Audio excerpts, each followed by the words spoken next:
Canadian writer said this: in the 1950s, kids lost their innocence. They were liberated from their parents by well-paying jobs, cars, and lyrics and music that gave rise to a new term, the generation gap.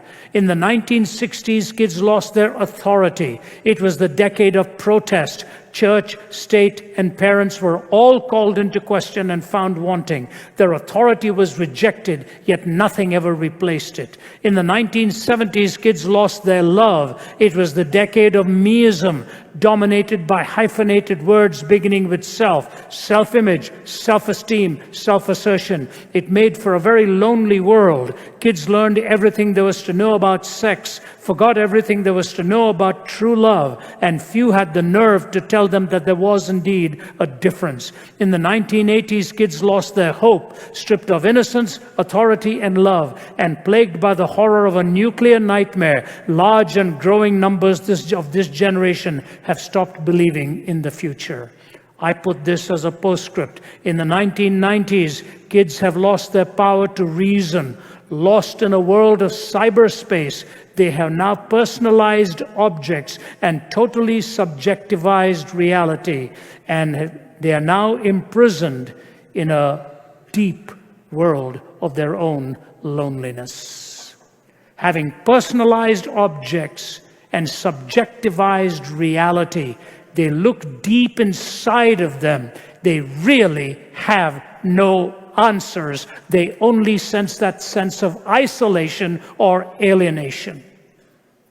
Earlier in the year, I had the privilege of speaking at the Passion Conference. About 40,000 young people listening live to that session. And after just a number of powerful speakers, the two most important issues for which they came forward for counseling, these are university students. If nobody had told you, you'd never guess. Number one problem plaguing the young that came forward for counseling was in pornography. Number two was in suicide. The first demeaned the other. They ultimately demeaned themselves.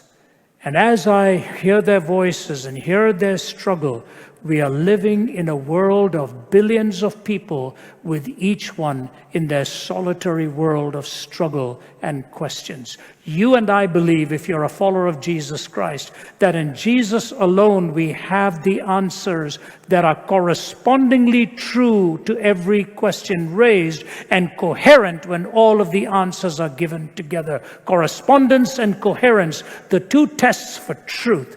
And in the person of Christ, we find those answers to the four deepest questions that bridge the head to the heart. What are those questions? The question of origin, the question of meaning, the question of morality, and the question of destiny. That forms your worldview. Origin, meaning, morality, and destiny. And if you put it all together, you walk on the 2 feet of truth and relevance. What is true in the answers you hold to, and what is relevant in the way those answers are given.